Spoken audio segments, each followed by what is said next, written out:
voice feedback.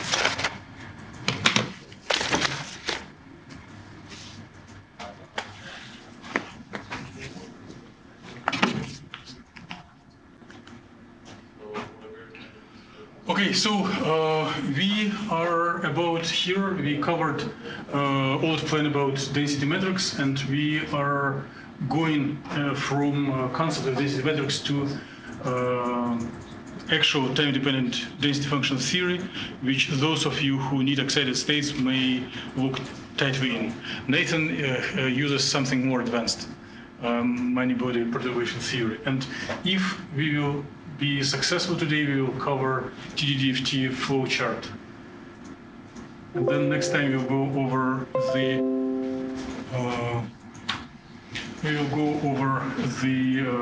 writing, then editing your drafts, final draft of the written reports, and then there will be presentations. Here are the projects. Mead does photofragmentation of polymers. Nathan does PN-doped silicon gauge. We may have some discrepancies, but to my understanding, he's doing combustion of methane in oxygen. We can. As far as I know. Okay, very good. So we do not have discrepancy on subject. Okay, very good. And it's really challenging reactions because it needs a lot of activation energy to launch, to break this methane to carbon bonds. Anas does PMMA properties. Sorry, I didn't answer your email, but we will do some elasticity of and two threads. It's not small because we are considering boundary conditions. So Dipta does ionic mobility. I don't know about if conductivity will be inserted, but mobility for sure.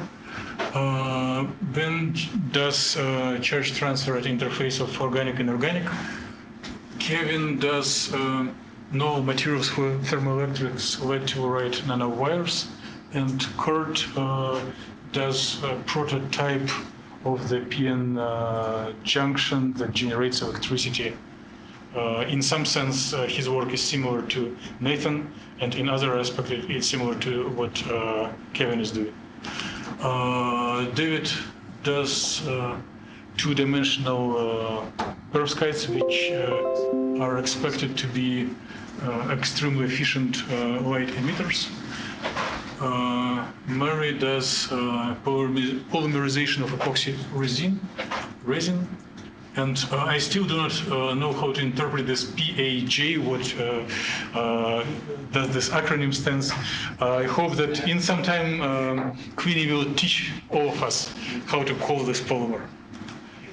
Okay, and those are from previous years. So everyone agrees in comparing electronic properties before and after thermalization, putting something into table, and tomorrow we will go over the script. Here is the name that converts the per charge files into integrated data that will be called lowercase per charge. And if one draws this post-processed version of the moleculars, they will be really helpful for interpretation to those of you who are looking onto charge transfer. Ben for sure, Nathan for sure, Kurt for sure, and others may benefit as well. So like three-dimensional orbitals are reduced to one-dimensional distributions, and it gives additional degree of freedom to analyze them. So I will scroll through things quick. You may just lean back, relax, as usual, as I recommend usual. Hopefully you're not listening to me.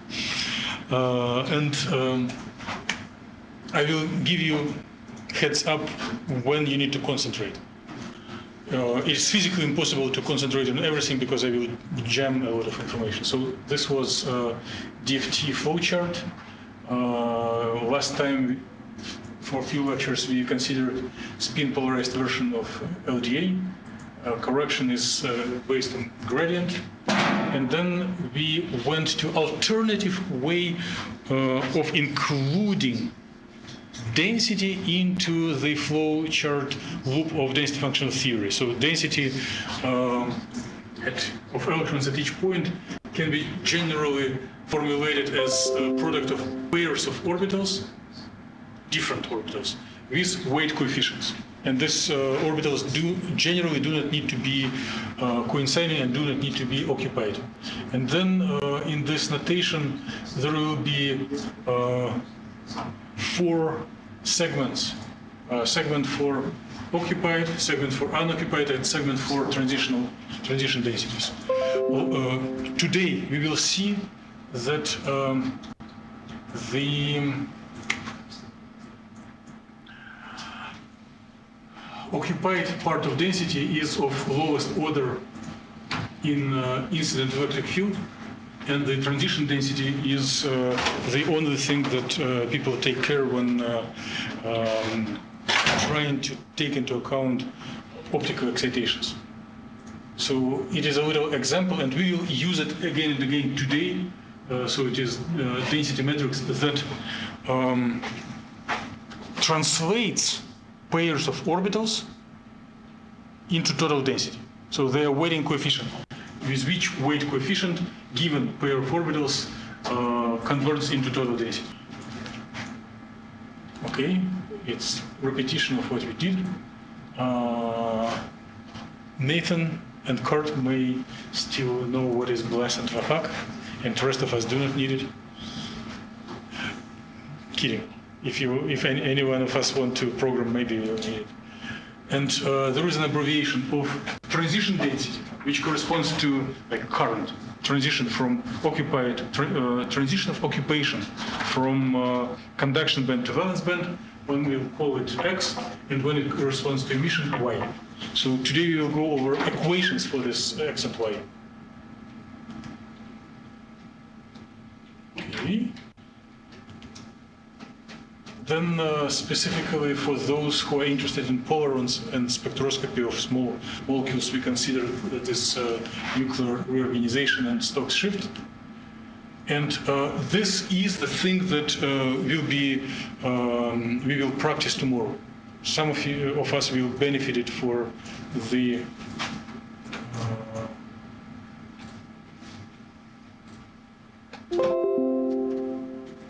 okay. The rest of the meeting will not be recorded because this public station is out of memory. Sometimes the tech support director sets up general recording, but there is no guarantee that it will work. So we will integrate and analyze the orbitals. And here is the summary of the way how you take into account spectra before TDDFT in the independent orbital approximation. So you do have concept of transition dipole moment, which is has 3 components because it is 3-dimensional vector. And if you take absolute value square, which is scalar product of the vector to itself, it will give the oscillator strength. And as soon as the oscillator strength is basically the dipole squared with some coefficients. So this structure is naturally connected to Einstein coefficient, and it gives us the rate how quickly occupation from occupied orbital can migrate to unoccupied orbital if, or overall ground state can be converted into excited state if the system is being irradiated by oscillating electric field. So this is an equation that we all practice, right? So transition energy should be in resonance with frequency of incident light, and each resonant transition is weighted by the value of oscillator strength. Okay, And this is how transition energy shifts. We have no one fainted. Okay, then it is simple material. Joe. So you stopped me here, right? And we are going forward. So some of you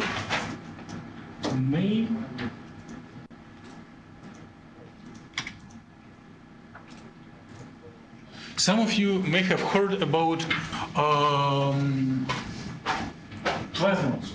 Who did? Okay. Who never heard the word plasma? Okay, who did heard the word plasma? 1, 2, 3, 4, 5, 6. Okay. Plasma? Yes. Good.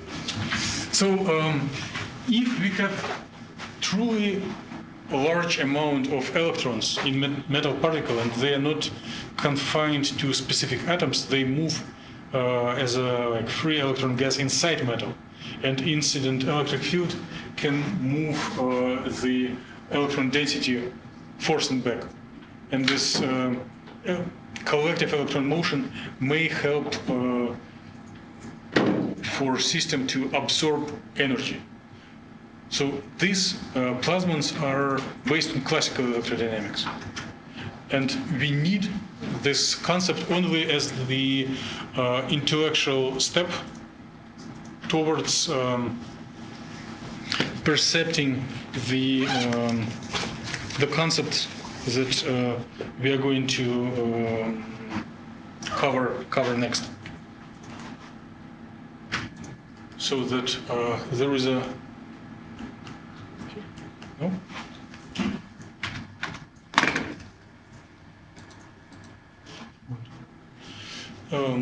There is a connection between motion of electrons inside your quantum system and deriving electric field. So if there is an incident electric field, it makes electrons to move. If it is structureless container and all electrons are just classical charges, they will move forth and back.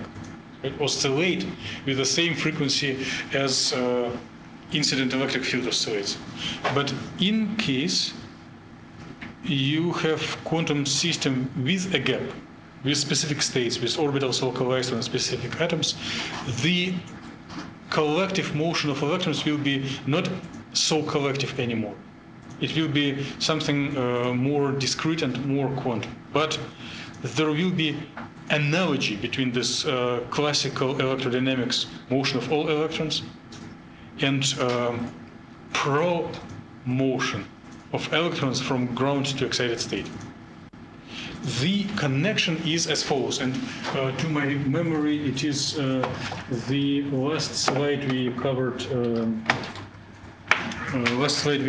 Before departure previous time.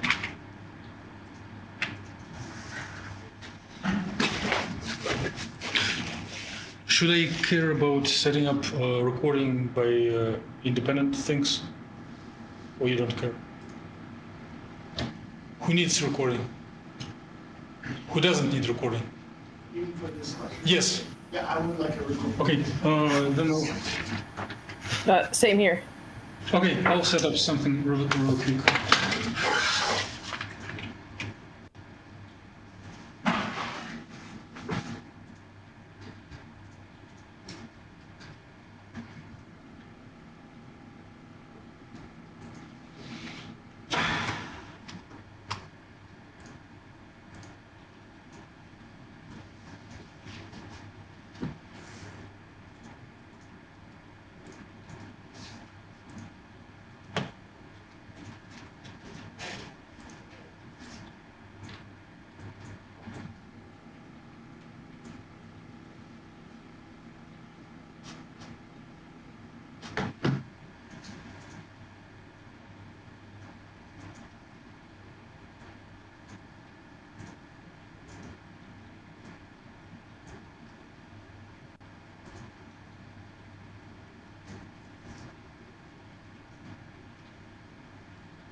Okay, so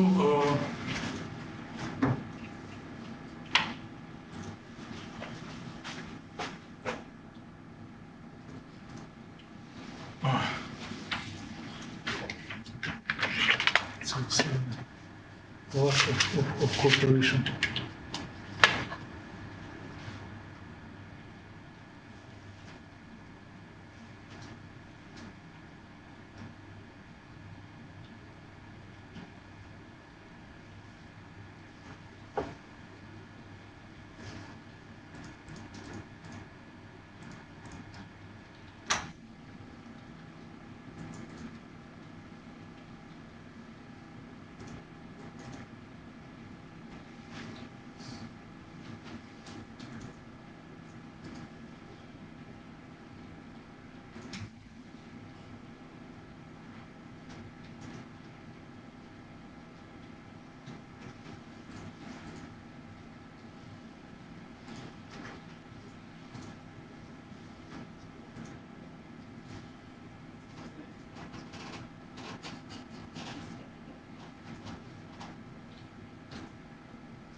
Okay,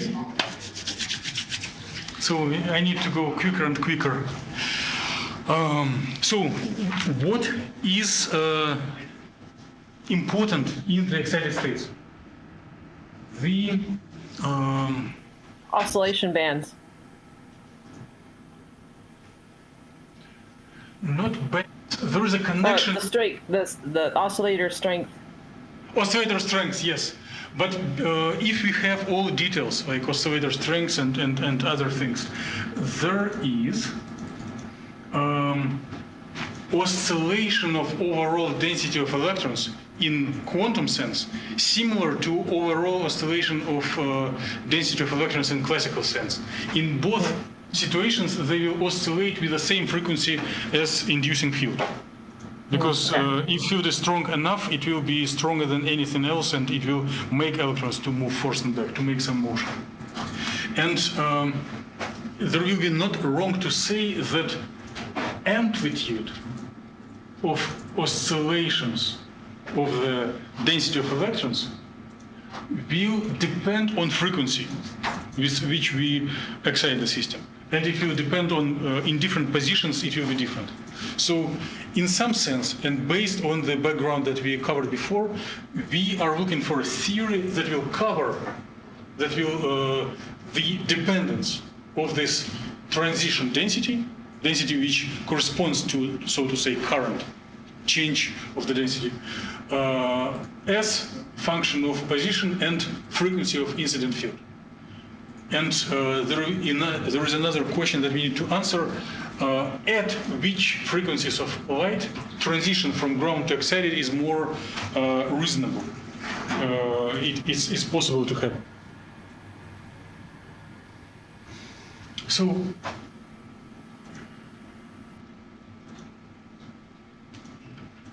we are going to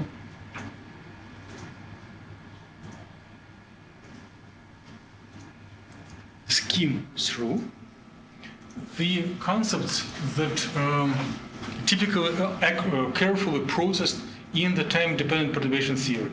So those of you who already taken advanced quantum or who is looking forward to taking it in the future, this is the theory that is behind TDDFT.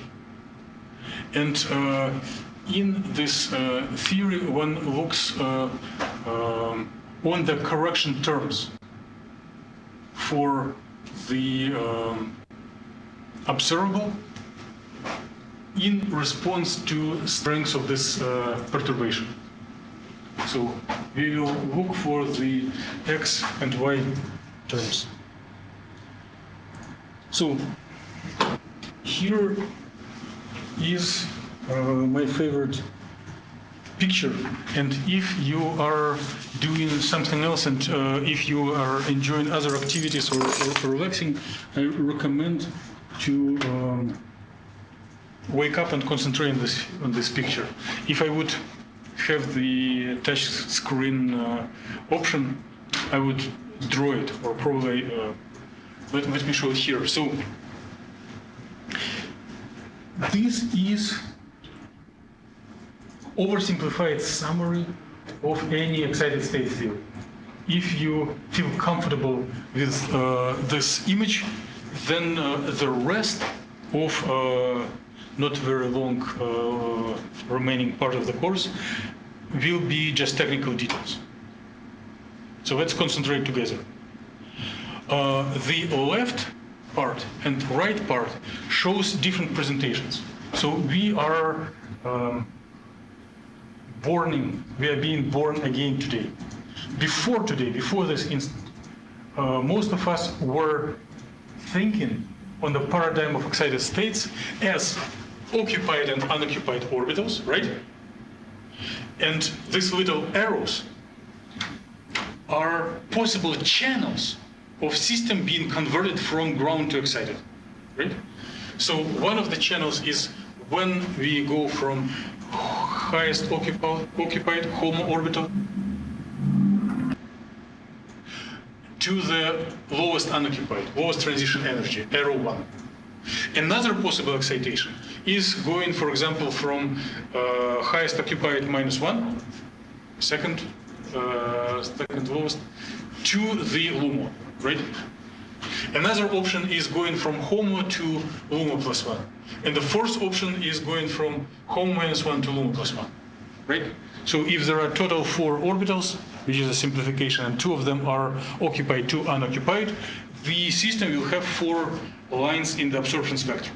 Yes? Why isn't HO -1 to HO possible?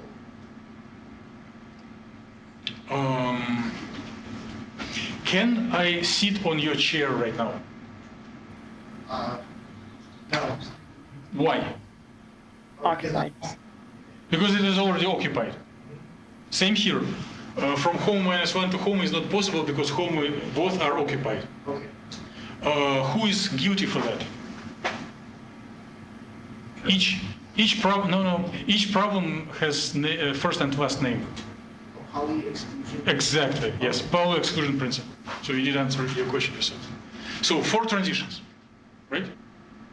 Between orbitals. Now, I think this is a catharsis. This is a top point of the whole course.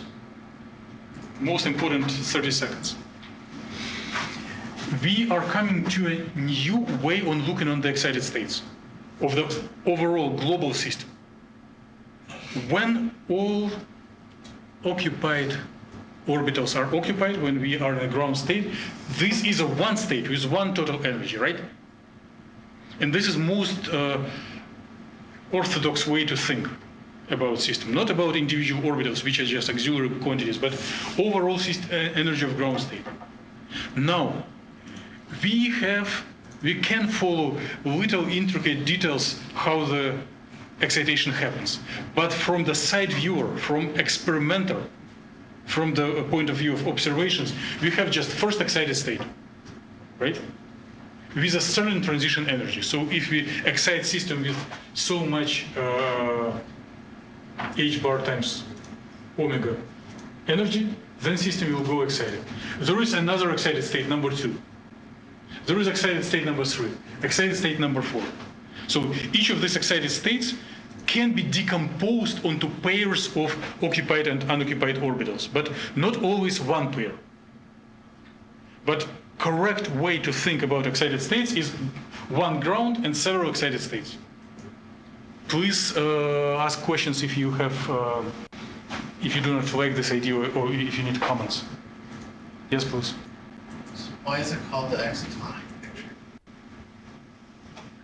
Because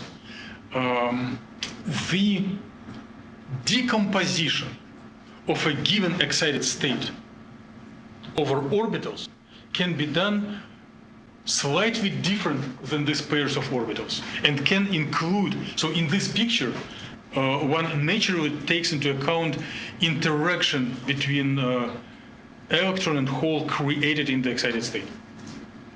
If we are staying in this picture, it is barely possible to add excitonic corrections. Here it is very natural.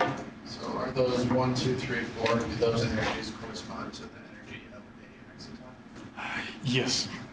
So in absence, or in if excitonic effects are negligible, so in a simplified way, the transition from HOMO to LUMO corresponds to transition from ground state to first excited state. In absence of excitonic effects,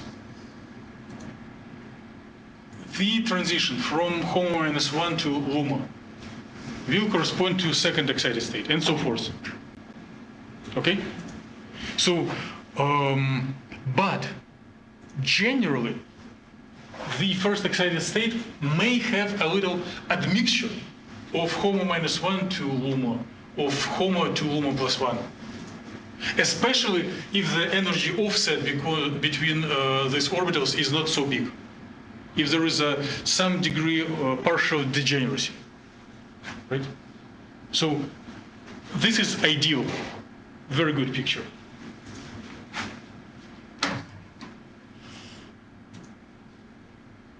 Okay.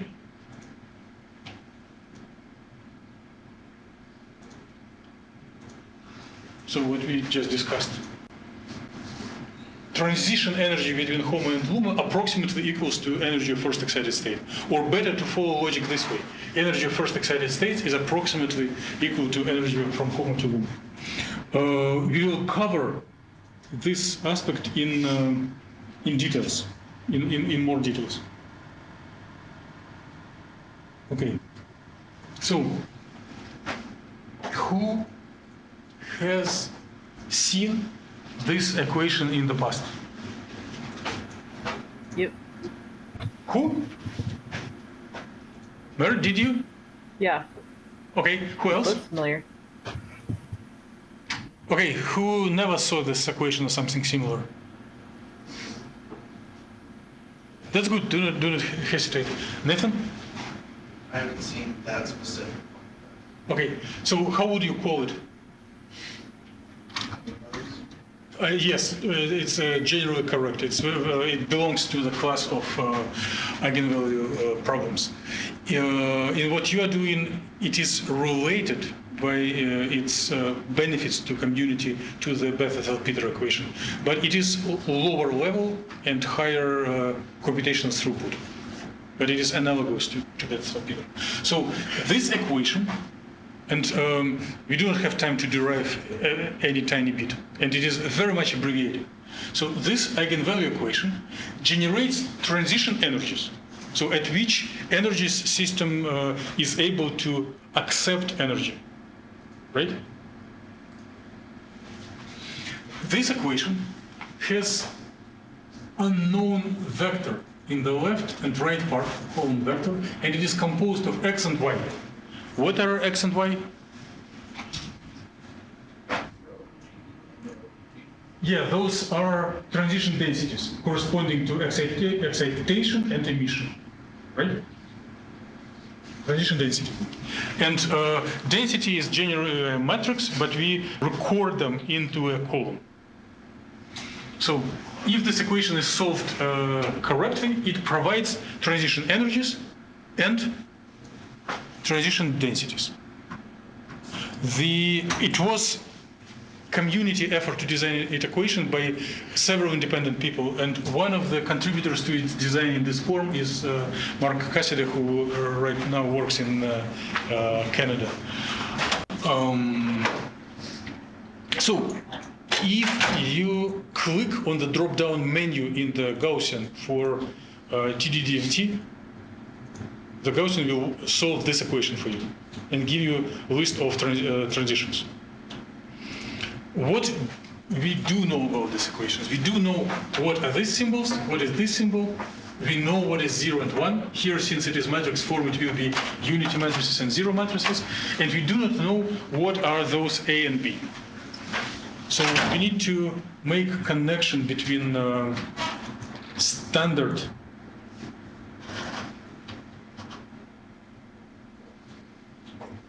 notation that we used during the course and this A and B notation for TD-DFT. As soon as you get it, you'll be accomplished computational chemist, at least in the applied side. So you will be able to do state-of-the-art computation and publishing competitively, just explaining what you do in different software. So we are not doing derivations, but we are covering and making analogies to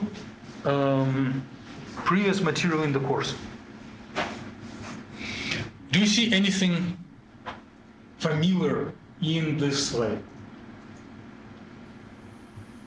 Rocket. Yes. So what are these brackets mean? Wait, is the numerator the Slater determinant? Huh? Is the numerator the Slater determinant? It is similar to Slater determinant, and it originates from Slater determinant. But here it is a contraction two pairs of orbitals. It's not Slater determinant goes over all orbitals that contribute to electronic state.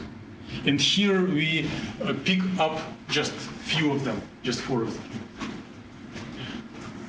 So we did cover these notations when we went over Hartree-Fock theory. So as you may remember,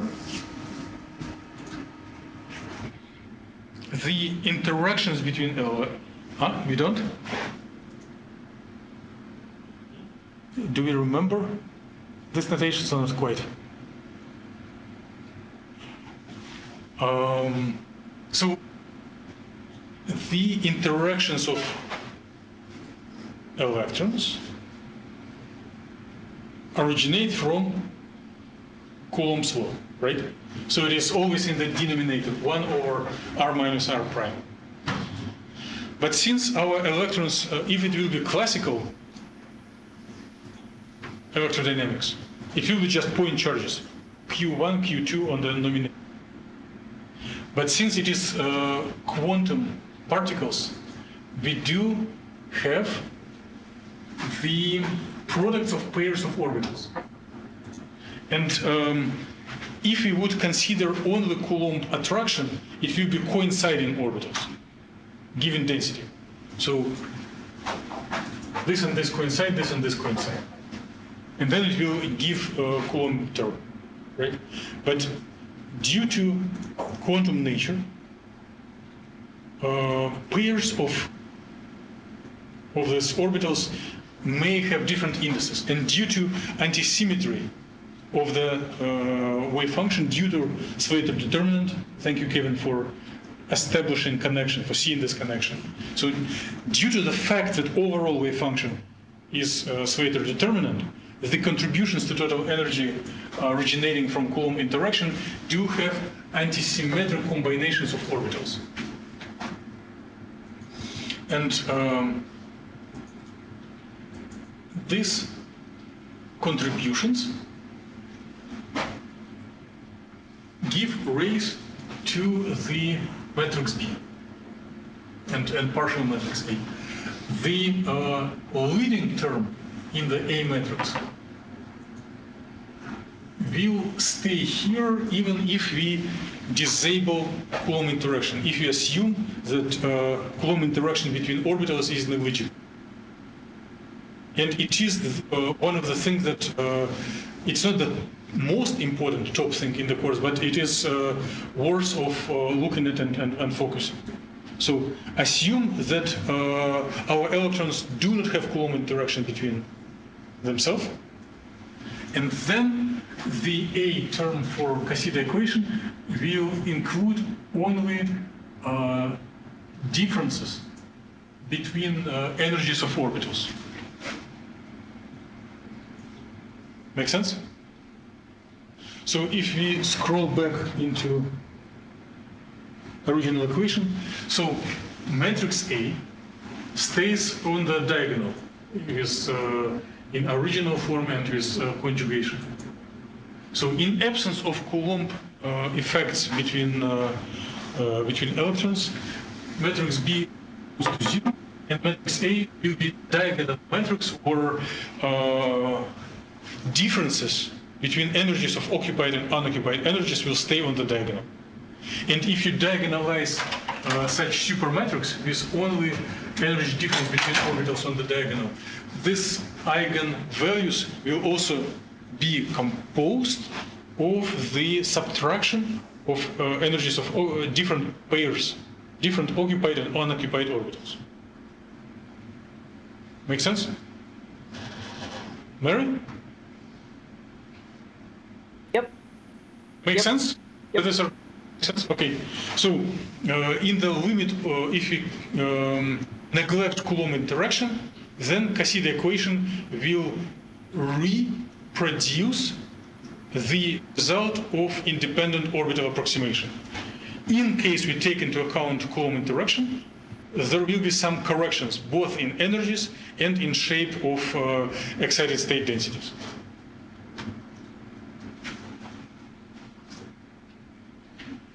So this equation, a little notation so that Latin indices from the beginning and from the middle of Latin orbitals are used for occupied and unoccupied orbitals in the community of researchers who were deriving these equations. We do not have to follow it all the time, but just be aware that if you see the like I, J, and K, it will stay for occupied orbitals. And if you have A, B, C, it will be empty orbitals. What else? So this middle equation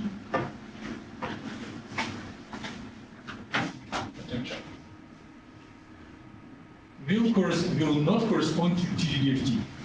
It will correspond to TDHF, time-dependent Carter form. Okay? Because it explicitly takes this Coulomb integrals.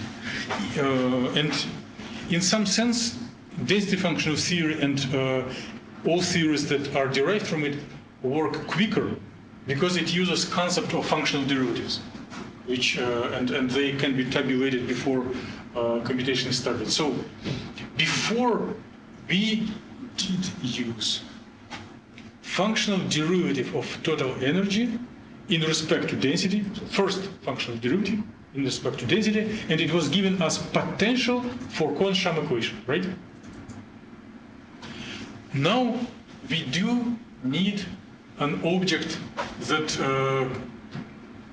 corresponds not of the pair of orbitals, of 4 orbitals. So this can be extracted from the total energy, or total energy minus kinetic minus exchange correlation, by taking second functional derivative. So in some sense, the A and B terms in the Cassida equation are obtained as second order functional derivatives from total energy over the density.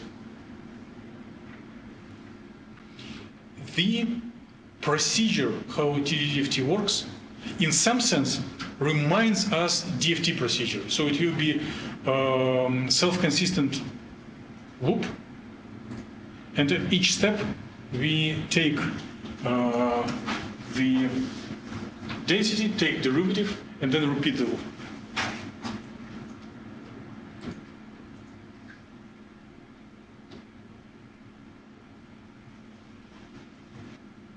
Another note.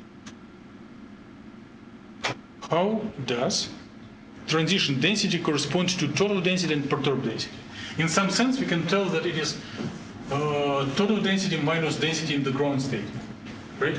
If you do so, we will pick up these off-diagonal transition densities and cancel diagonal elements.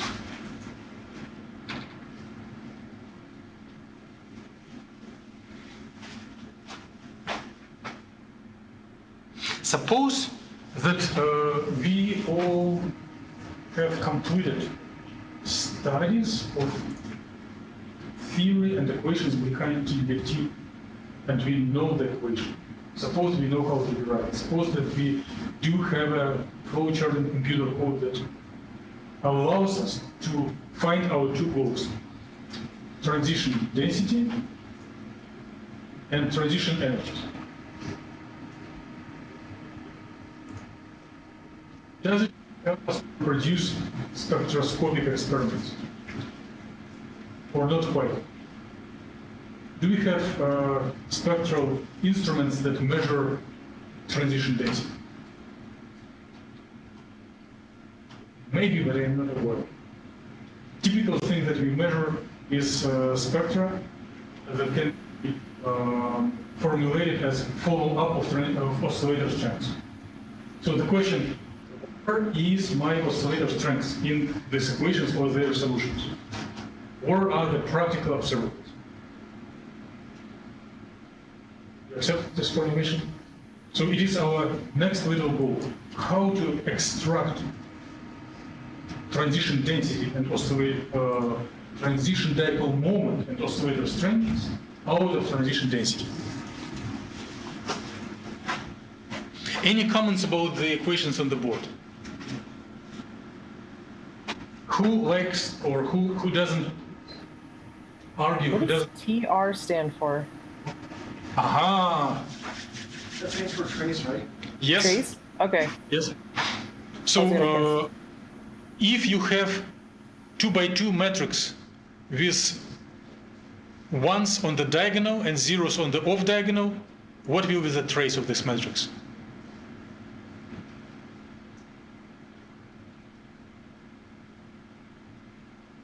Anyone? The sum of the diagonals. Which will be equal to?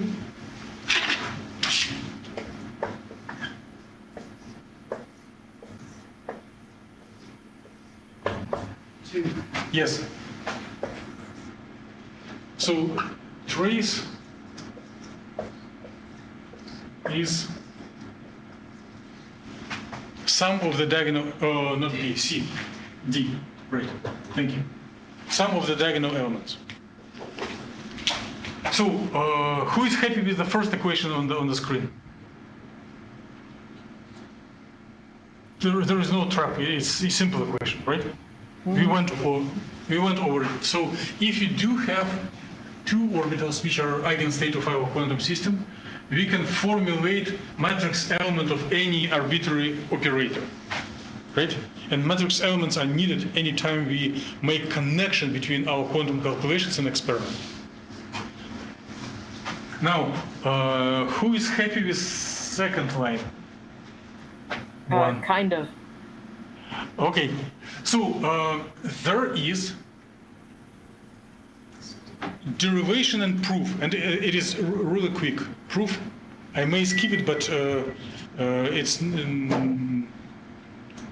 give me a request if you want me to prove that matrix element or expectation value of operator can be equivalently found as trace of the density operator times operator corresponding to our observable. So this is a standard thing. And in the TDD-DFT, in the time-dependent density function theory, we need this way of converting results of quantum calculations with real life to find expectation values. Specifically, we, or anyone who does TDD-DFT calculations in practice, just by clicking on drop-down menus and finding spectra, practices this equation. So transition density is found as a solution of Cauchy equation. O will be our dipole operator, and the result of this trace will be matrix elements of transition dipole, which can be converted into oscillator strengths, right? So anyone objects against this train of thought? No. So density, expectation value of dipole, and then the next step is oscillator strength. So a little, how are we doing this time? Now I see that we will do things in time. Maybe it's a little quick pace, but we are safe. We will finish. So I probably would skip writing on the board the derivation, but it is really quick and demand if you need. So we will consider density matrix in the simplest possible form, where we have only two orbitals, only HOMO and LUMO, right? So this is density matrix. And elements are HOMO, HOMO, LUMO, LUMO, which are occupations of these orbitals. And then two elements. Now they're not matrices, they're just elements. Transition from HOMO to LUMO, which would correspond to X, absorption, and transition from LUMO to HOMO, which will be emission. So this is raw density. This one will be operator of transition dipole in matrix form. Why does it have this form? Zeros on the diagonal, non-zero elements of diagonal elements. Because only if system is converting from ground to excited, transition dipole are non-zero. Okay?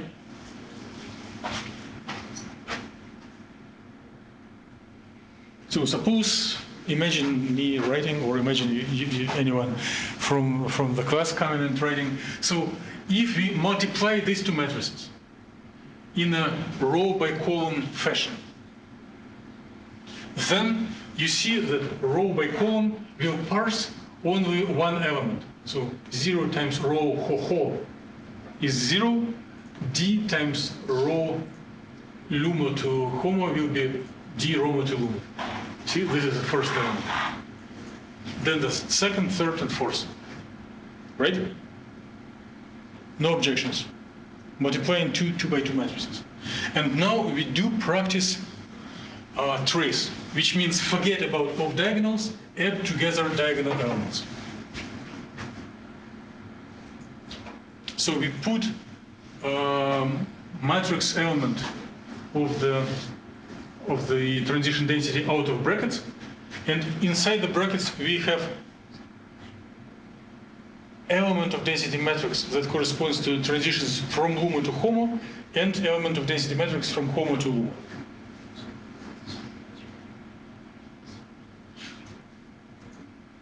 Do you have questions or objections about math in this step? Do you have objections against multiplication of two by two matrices?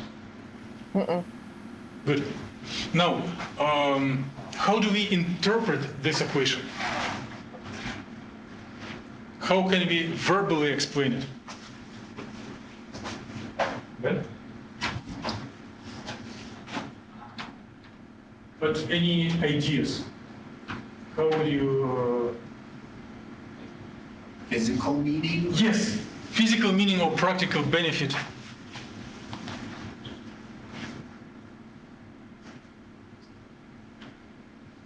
I think there's something to do with the fact that there's the LUMO to HOMO plus the HOMO to LUMO. So it makes me think that there's density elements where we're adding one going in one direction, one going in the other. Maybe? So, okay, nothing wrong. I like your verbal formula. And Ben already started to say something. Well, wouldn't it just make our life easier because that's where most of the density should be? Well, okay, it's not wrong. Both of you have part of truth in the saying. So, if in case the elements of transition density corresponding to HOMO and LUMO are larger, the expectation value of transition dipole element becomes larger as well, right? So the values of transition density elements directly affect expectation value of transition dipole expectation value. Transition density gives transition dipole, and it is linearly proportional. Any objections on this statement? No. Okay, so as soon as your Cassida equation programmed in the Gaussian or games or Dalton or any other software gives you transition densities, immediately it is really short subroutine to compute transition dipoles. And for different eigenvectors of the system, there will be different values of these elements, and there will be different values of transition dipole. There are 4 different eigenstates, different excited states, are absorbing with higher or lower intensity.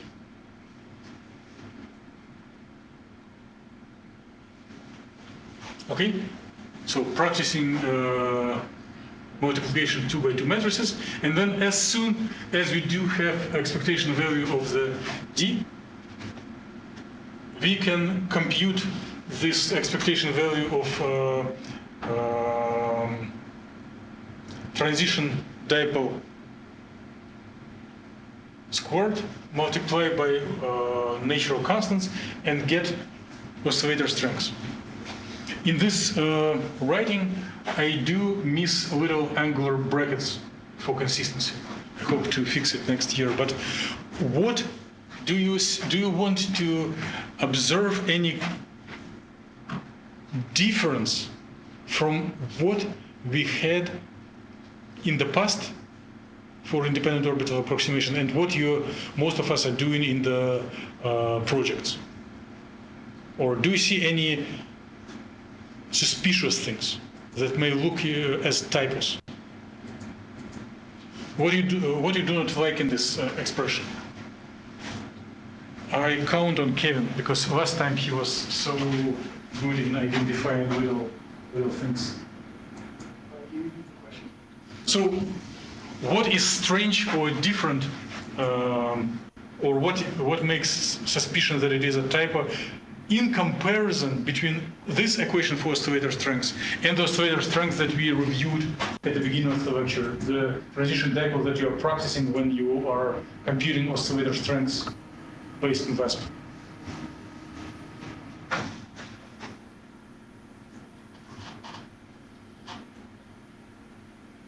Is it maybe the D squared? Okay, something else in addition? We need to look only on the last line. So, do you expect anything different in natural constants? Probably No. not.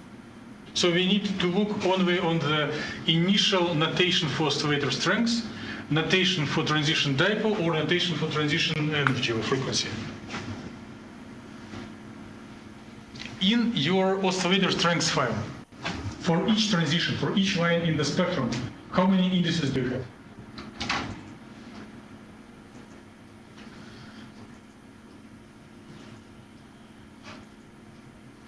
You have transitions between pairs of between orbitals.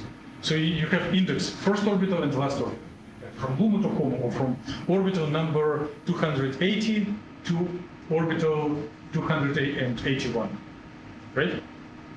So two indices, I and J. Good?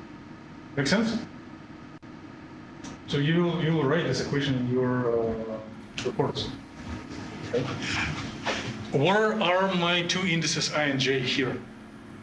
How many indices are by transition dipole? How many indices by oscillator strength? What is happening? Why 1? Where is my second index? Well, because the diagonal matrices, we're only considering where the two indices are the same. No. It is very simple, much simpler than anything else we did today. It refers only to this handwritten picture with orbital picture and excitonic picture. And note that symbol here is I capital instead of lowercase I and J. Yes? Good. Let me quickly scroll back to this figure. Yes. Was too quick. So if we are residing in the orbital picture, for each transition we have two indices, from HOMO to LUMO, from I to J.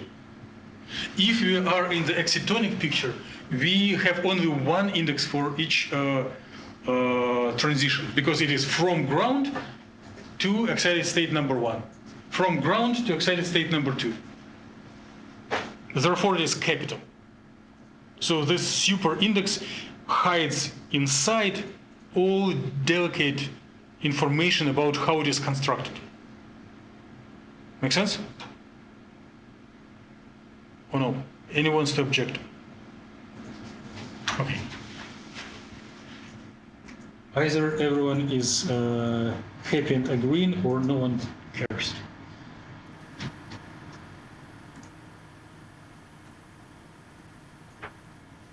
So, because we are in the excitonic picture right now, because TDDFT gives solutions in the excitonic picture, there is only one index, and it labels different excited states.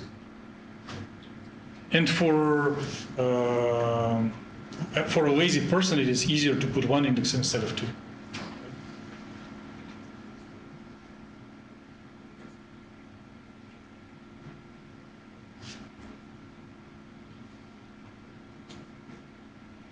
So if we are looking onto practical aspects of using TDDFT, we still compute absorption spectra as function of transition energy, but our transition energies, delta E, have only one index, delta E sub I capital, and our oscillator strengths also have only one index, F sub I capital.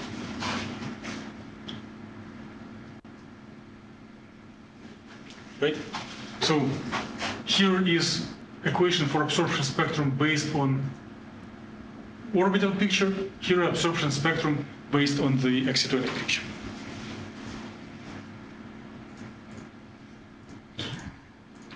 Do not look on this slide.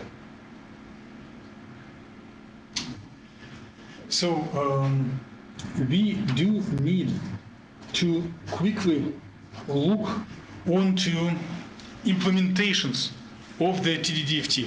So if you would have a couple of more meetings, we could make it as a part of the labs to run a little model in Gaussian and select drop-down menu in the TDDFT.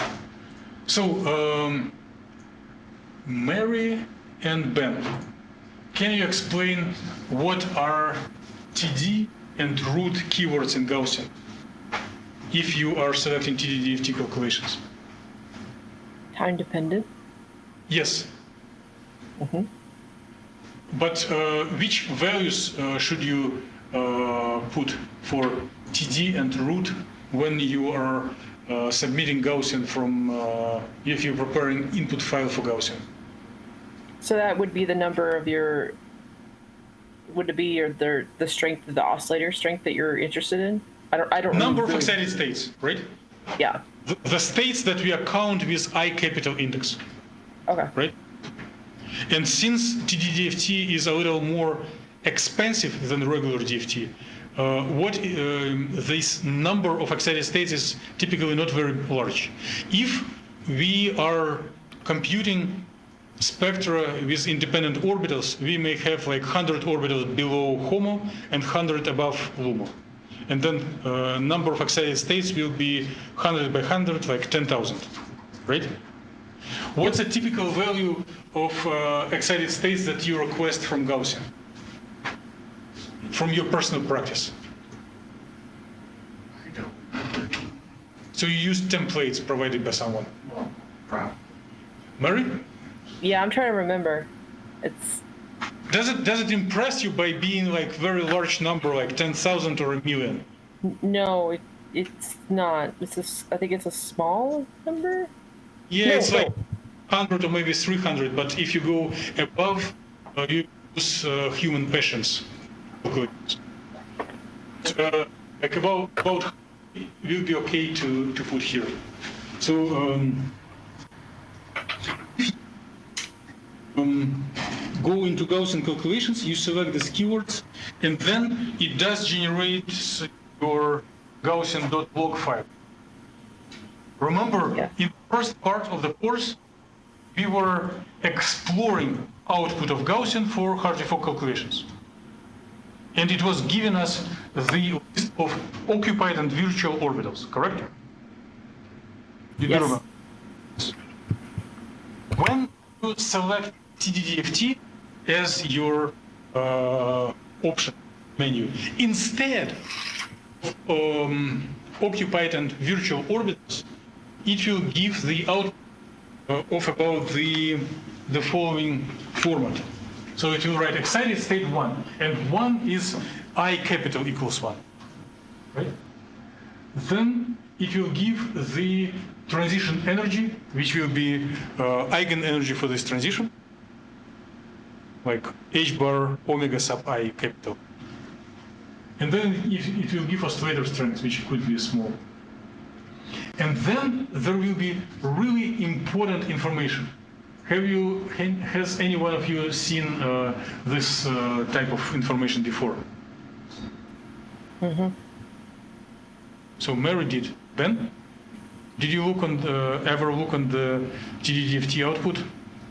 That looks familiar, yes. Okay, good. So what is your interpretation? What is, if we remember that in this model of titanium hydroxide, number of HOMO is 24, what would be this index? What does it mean, in your opinion? Wouldn't it be 1? Well, this 24 to 25 means that first excited state is primarily composed of transition from HOMO to LUMO, from orbital 24 to orbital 25. Yep. With weight coefficient this much, meaning that 69, 70% are originating from this transition and 30% originate from some other transitions, but we just do not mention them here to save space.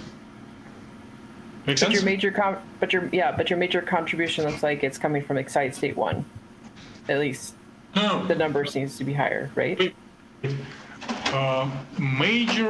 The excited state 1 is primarily contributed by pairs of orbital HOMO and LUMO. But it may include some other pairs of orbitals. If you go further, look on excited state 2, you see Oh, that's right. energy will be a little higher, oscillator strength is different, and now this excited state 2 corresponds of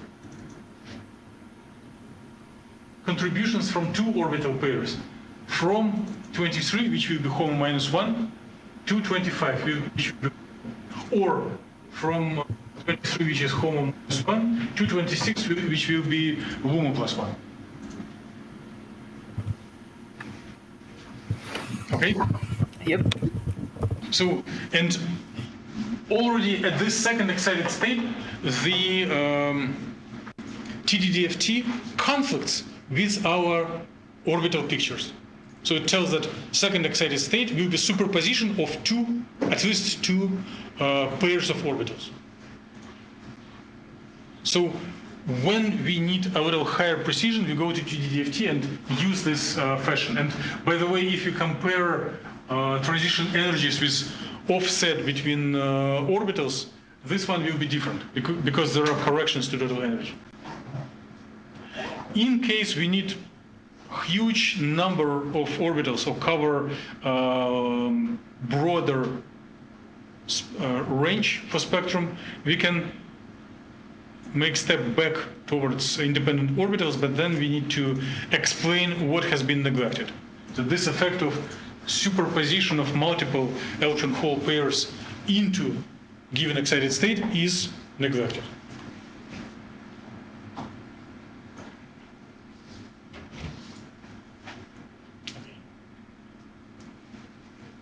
Same thing. So same information. Let's look on the same information once again.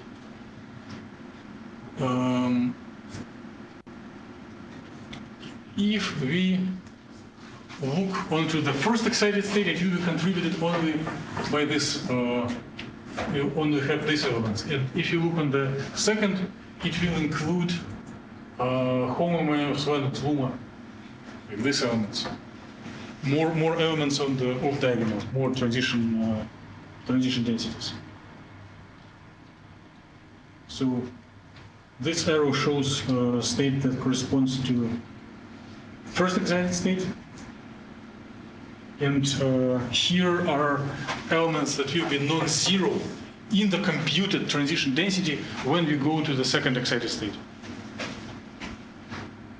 So in some sense, this x and y variables in Cassida equation, or this rho ij in the density representation, are summarized in a little bit human-friendly form in this little notes after excited state label. But if you need to explain for yourself, for your colleague, what are these numbers, you can refer back to transition densities.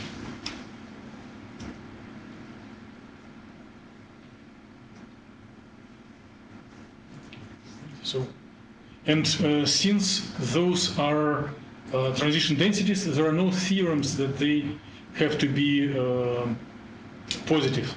They can take negative values as well, which is normal. Okay. Any questions about interpretation of the output of TDDFT and Gaussian? No. Okay.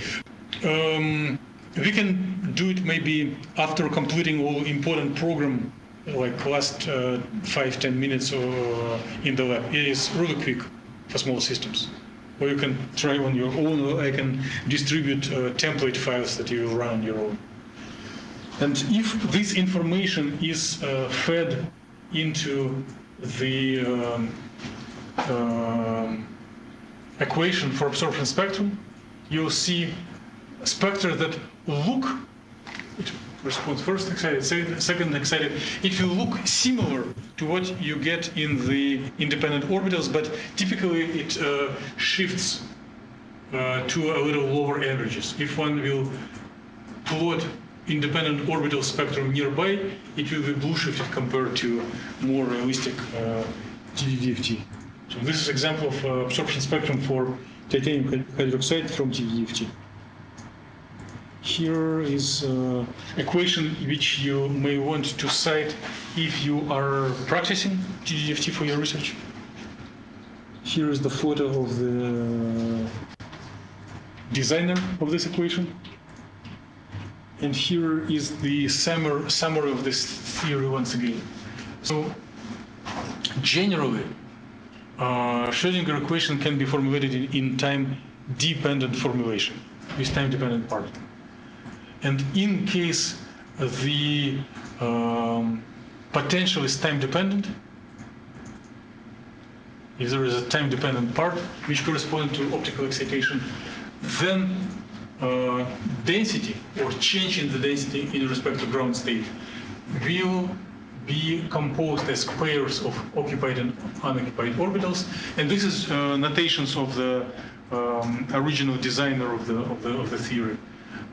Change in density, instead of rho he uses p, occupied and unoccupied, and those are x and y.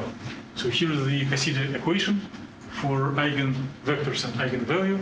Here are a and b coefficients which are expressed in terms of functional derivative, second functional derivative of the total energy in respect to density, or first functional derivative of the static part of the potential from Bond-Sham equation in respect to density.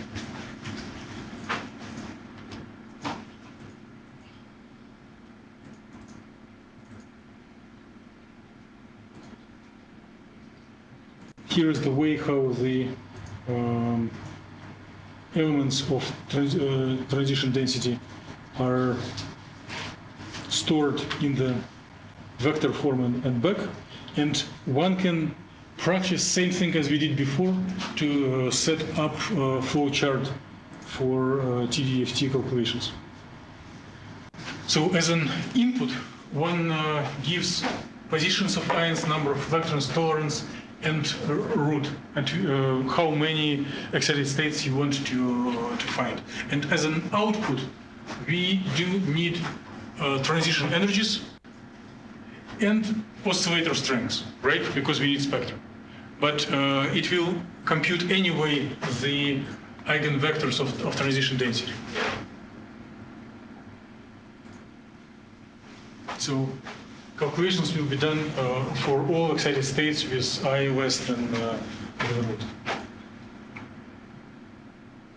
And there should be similar flow chart as we used for Hartree-Fock and for density functional theory. If time would be more generous to us, we would probably put stickers as we did before, but let's go quicker. So we solve Cassidy equation. We formulate total density as pairs of orbitals times this x and y transition density. And then we compute, based on this density, we compute A and B coefficients as second functional derivative of total energy in respect to density. And criterion of convergence is that we get convergence of the excited state energies. So if we are getting this convergence, we are going to the next excited state. If you don't, we feed in a self-consistent way this A and B coefficients into Cassidy equation and solve it again. So there is a self-consistency cycle. As soon as we get convergence for a given excitation, it should be index I here and there. We go to the next I and repeat the self-consistent procedure for each excited state. And then we scan through all excited states under root. When this procedure is finished, we are getting set of excited state transition energies, frequencies, transition densities, and meanwhile the code computes transition dipoles and oscillator strengths, two things that we need for computing spectrum. Make sense? Generally.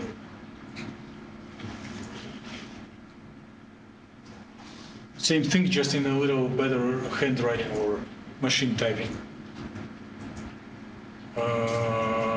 Equation, connection between density and elements of this equation. One loop for update the energy of excitation, and another outer loop for going through different excited states. And here we are going through practice of the trace operation for finding oscillator strings. So, in this course, we started from molecular Hamiltonian Born-Oppenheimer separation. Then we went for electronic structure through the simplest theory that takes into account electron interaction, Hartree-Fock theory. So it takes into account electron interaction and antisymmetry of wave function. And then we carefully practiced the steps needed for density function theory, based on theorems and auxiliary universe where electrons do not interact with each other. And in a recent couple of meetings, we covered time-dependent density function theory. There were practical components of building models, optimizing geometry, finding density of states, ionization, and affinity, and absorption spectra. We will revise molecular dynamics and movies at the meeting tomorrow in the lab. And I think this concludes academic part of the course.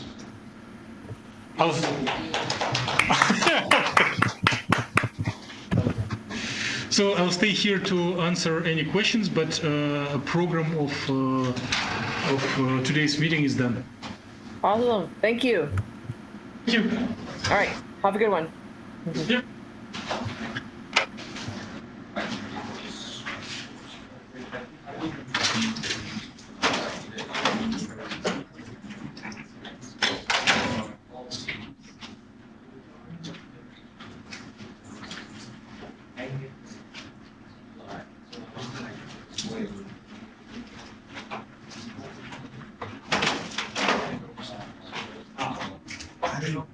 Understand what I have to do for this project. Huh? From your email, I didn't understand what I have to do for this project. So you told me to read about PEAD last time. I read that. Maybe I understood that. In your email, you wrote something RFT. So I got it. So RFT is not related to PEAD. No. That's the point. So, if you wonder about the class, great to do simple things like electronic structure before and after molecular dynamics. But to my understanding, you do want to merge class activity and your research. I want to publish a paper. And for this, you need to see how the lithium ions migrate upon thermal excitation, how they are redistributed in space. Right? Is it correct? Yes. So there are so many lithium ions, and we need something, a summary of their behavior. So I suggest that we practice.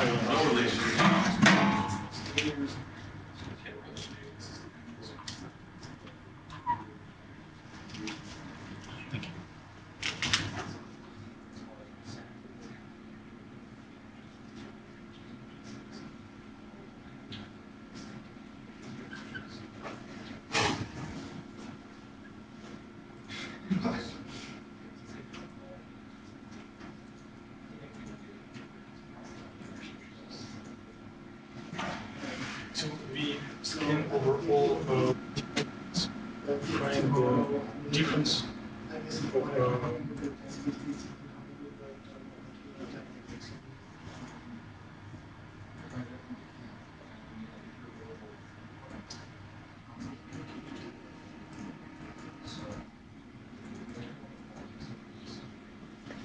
distance between them, and at the values of R when this when this R equals to distance between two lithium ions, you give a peaks. So if you make this RDF radial distribution function for perfect crystal, there's nothing. In the first one, you interconnect this thing. And second, interconnect mirrors out. But if your model experiences redistribution, it may move or it may just get broader. But this broadening of radial distribution function would correspond to average drift of your lithium ions and their mobility. And I think it is something quick that we can do without I will just share some scripts that you can practice. If you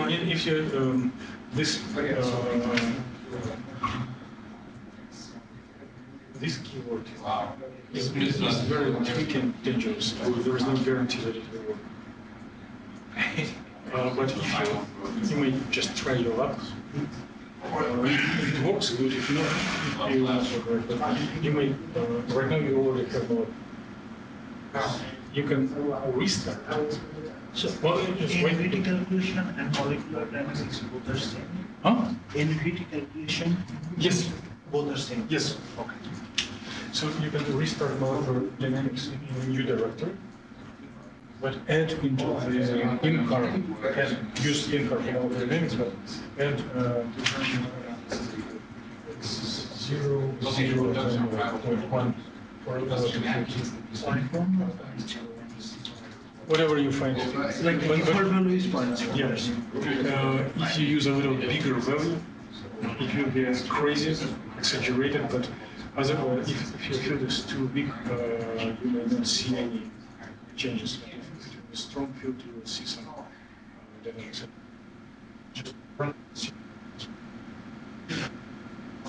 See what? RDF?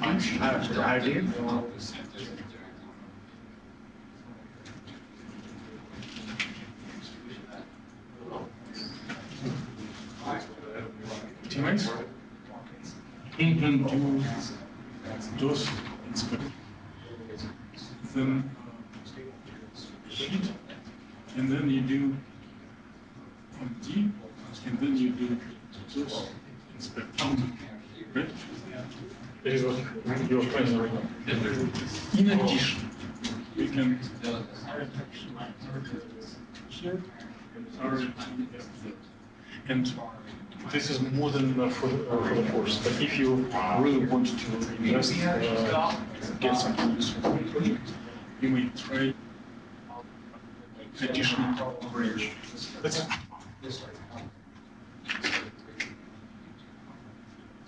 So,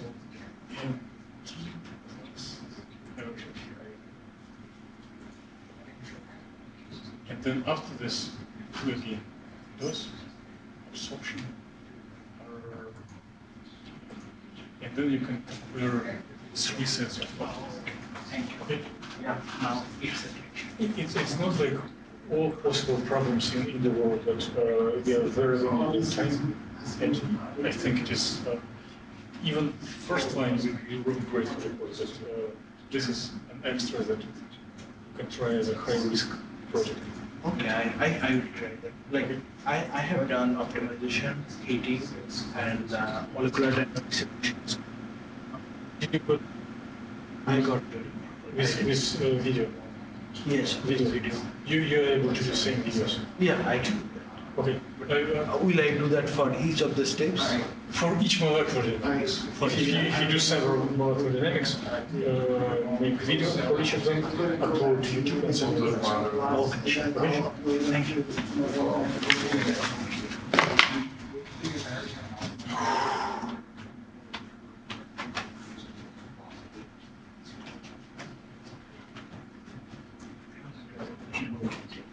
please.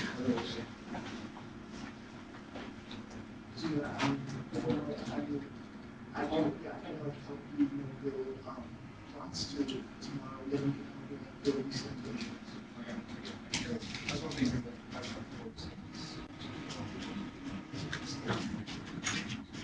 What plot was you?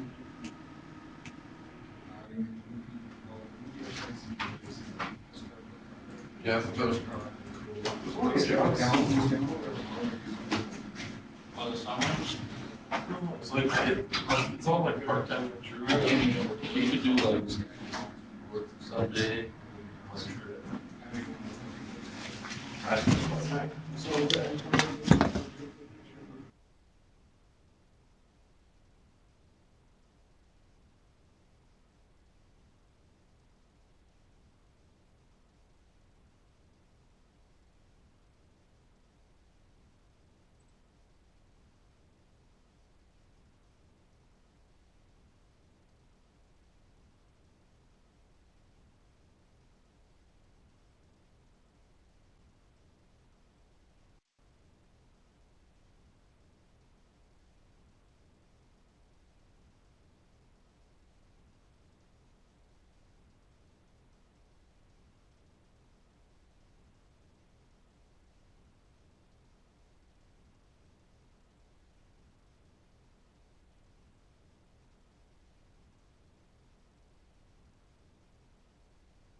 Ideally, yes, but it will be not a big sin if instead you do this to save the step.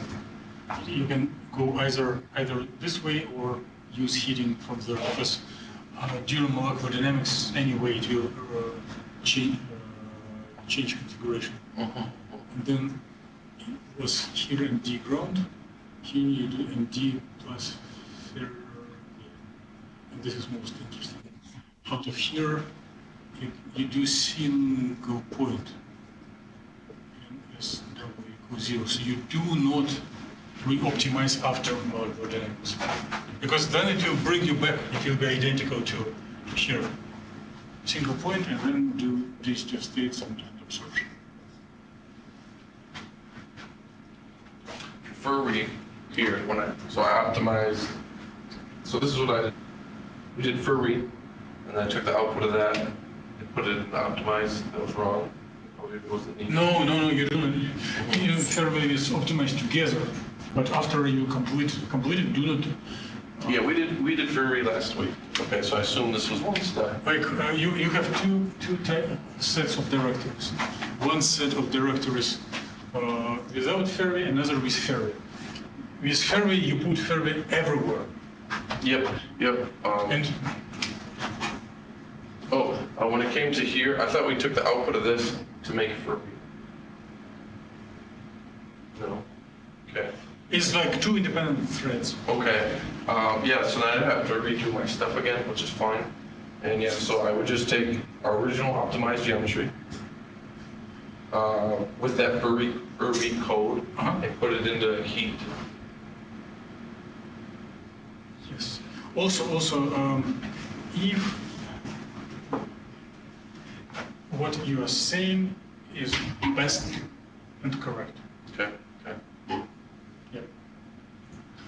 If we've never done math with these two together, how do you get this? Or We should. oh, I did. yeah, if we did per week, we can get these. Yeah, okay. So then I did an extra step I didn't need to, which is fine. So I'll do to heat to here. This, so we just run math with NSW equals 0.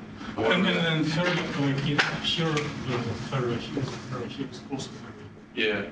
Yeah. So when we run this, so this is like the vast calculation that should give us some sort of video, right? Okay. Yes. So then this single point, what is this doing? I got your question. I know what to answer. Just formulate the words.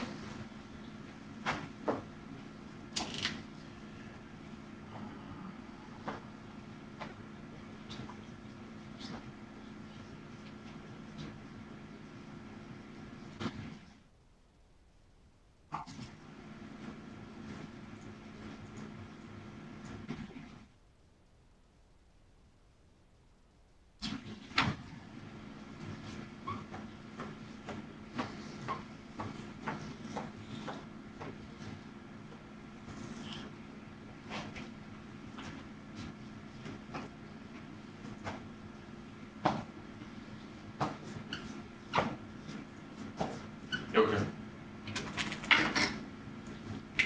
So,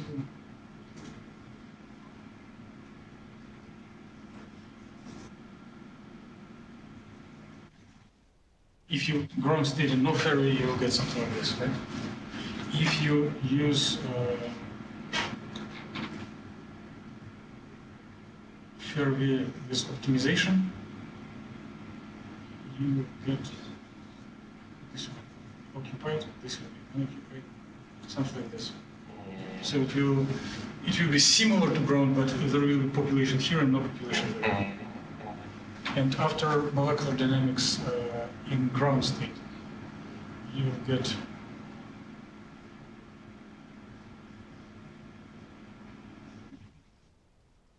so same structure, but small becomes smaller. And if you will do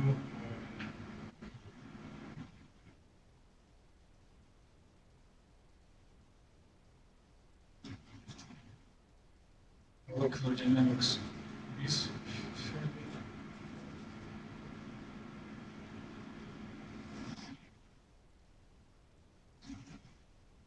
gap will become tiny. Okay.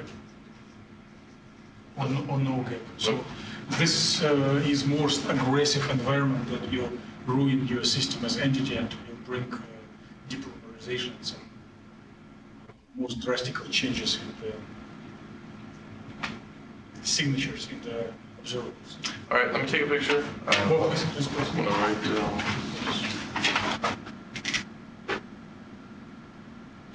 So you did promise to do something good to Anis. Yeah. Huh? Yeah, yeah.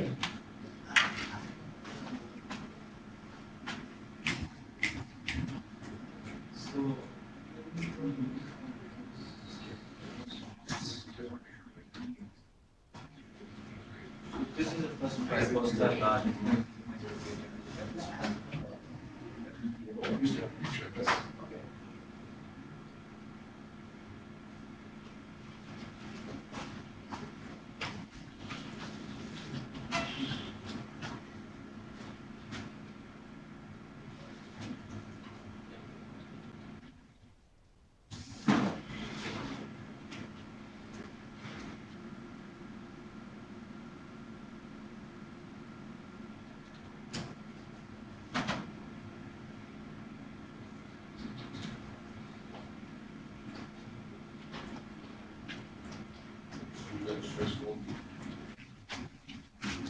A little bit.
Thanks, Dr. Gillen. My pleasure.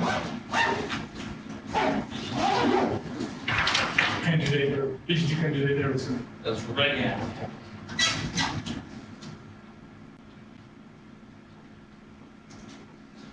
Questions?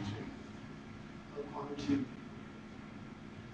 you have time-dependent observation? Yeah, just one for it. Oh, okay, so the sticky units are then will be wait.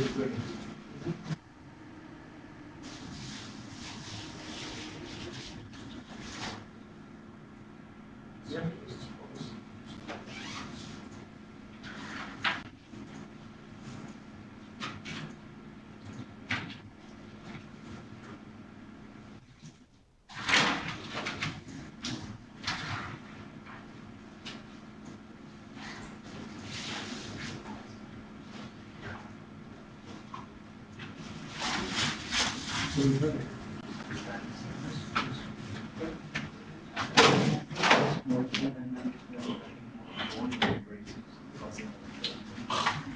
Sure.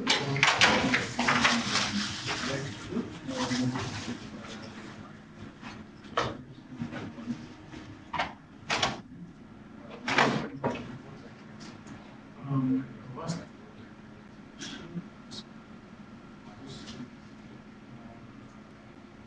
If anything,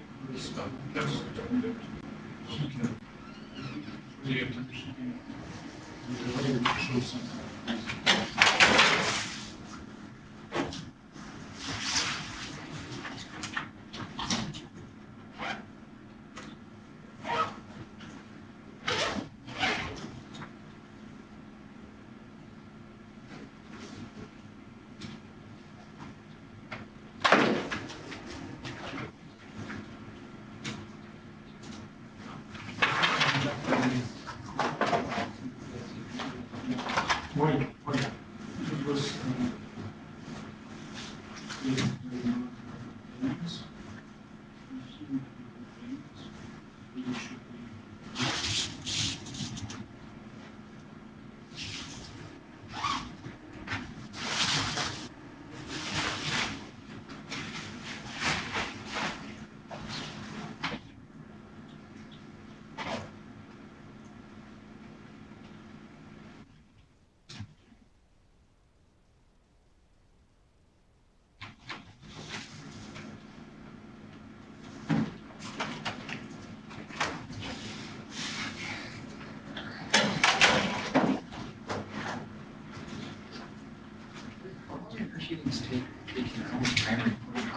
Well, because we didn't really understand that we were doing debug, Okay. and so. Well, I wasn't doing debug, I was doing the proper one, but I knew it was throwing like 24 hours out of it, and it still wasn't coming back to the number.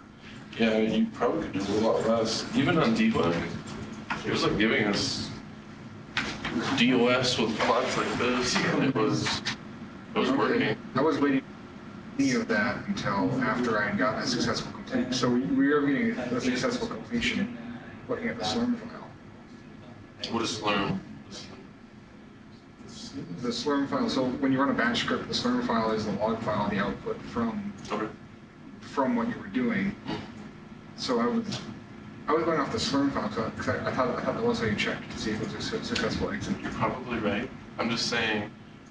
But you were getting enough data back that it was still making Yeah. sense and it was still generating something functional. But all we did was DOS. That's all we looked at, or I looked at. And so I could be getting like Okay. barely any detail here, but you know this flow, right? Well, because normal what was happening is like, so it would be like halfway through an optimization. So yeah, it might just be clipping your graph. Here you might not be getting all the information. At least you're getting something. Yeah, I was getting both sides actually, but yeah, like it was actually, you know, a lot bigger. I guess that's kind of the stuff I wanted to ask. Just to make sure that stuff is fantastic.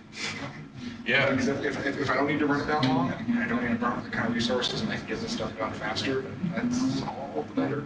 Yeah, I don't know. I mean, when it comes to I'm just too unfamiliar with math. This is literally my first time touching it. yeah, my luck of the draw is showing that these worked in debug, which it said that max 35 minutes. Okay, so then I might, because I got pissed off enough after running it out for 1 hours, I losing everything, and then that's making it back. Yeah, I know the anger. After I got done just wasting all the resources, and that's why I just wanted everything come Yeah, until I could talk to you. I went through Rage, as you saw, that one class. Yeah. So I know the people. So, I mean, different issue. When you say feed, is that the 3 energies? Yeah, so it's for, so apparently it's like for me, which is Fermi energy, but it's weighted. Okay. And I don't know what the weighted means, maybe it's a statistical term, but Probably because that's where, I guess, my background is computer science, so I'm a statistics and mathematics like this. Mathematics.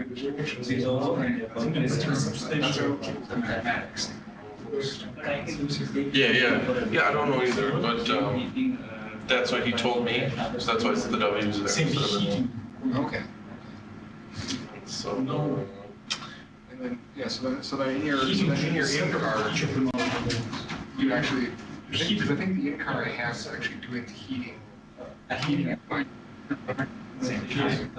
what he did something extra here, so this was like something he did last Wednesday for me. I think it might have been in-car for a reason.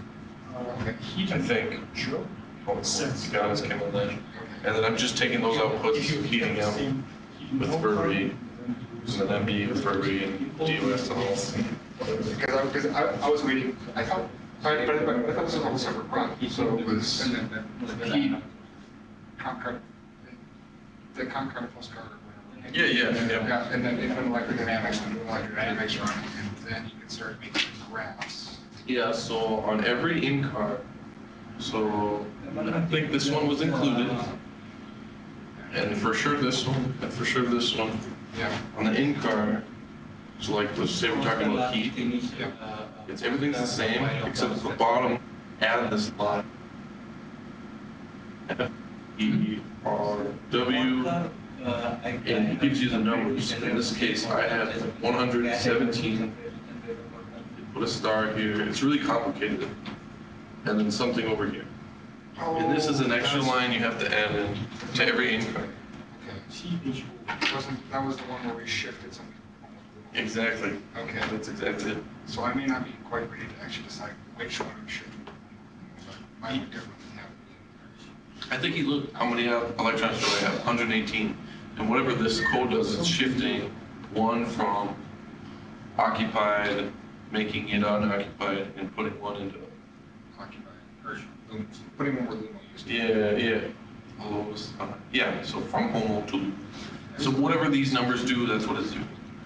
So take, so I had 118 in this case, 71 from, I don't know, yeah, Basically, yeah. And there's something else here, I forgot.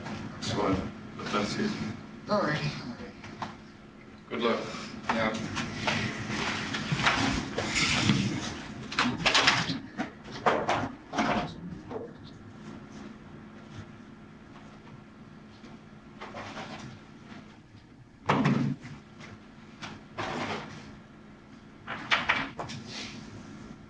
This one is good.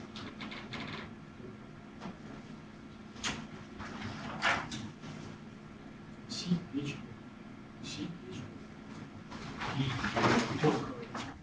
Has something different. Then it's crazy.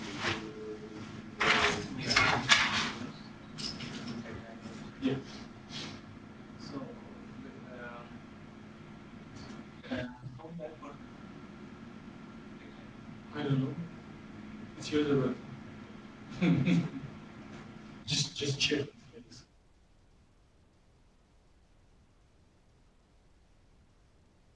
Just amazing.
Here for same.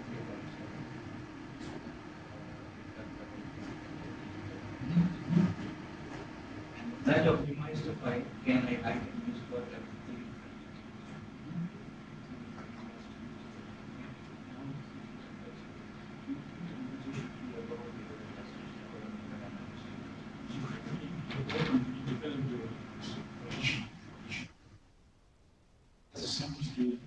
Standard solution. I mean, each directory will run different key.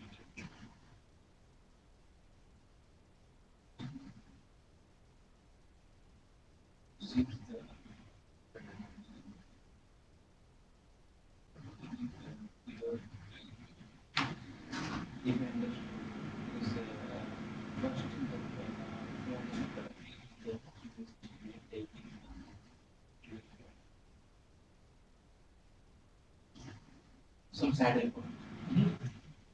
And again we're taking the saddle point.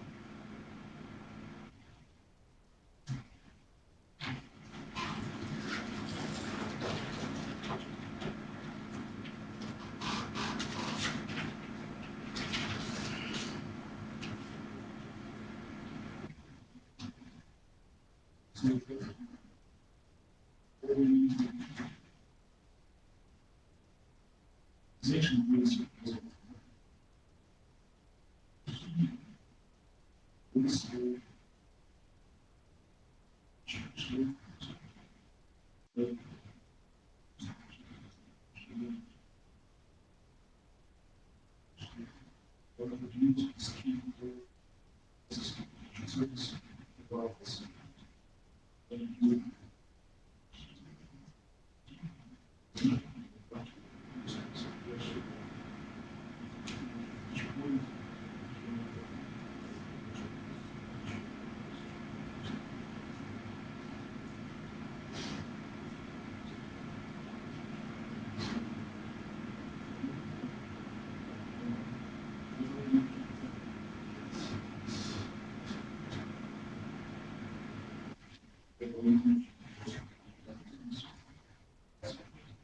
How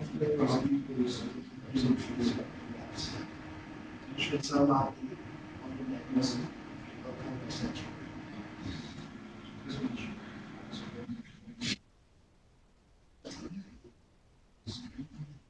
That's all right. Yeah, just that's really helping you use with certain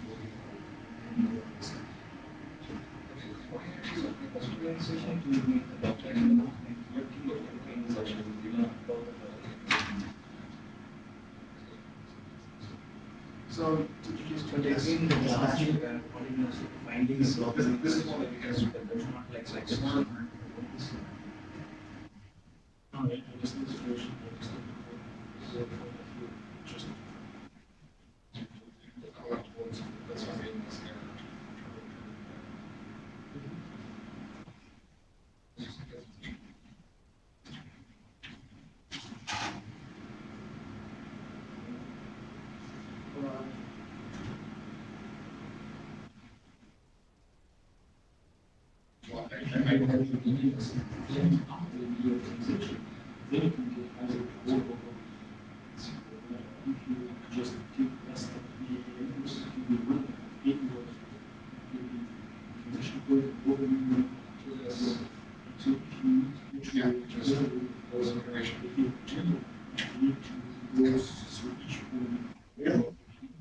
So it doesn't show you much over those energies and occupation. That's why I wanted to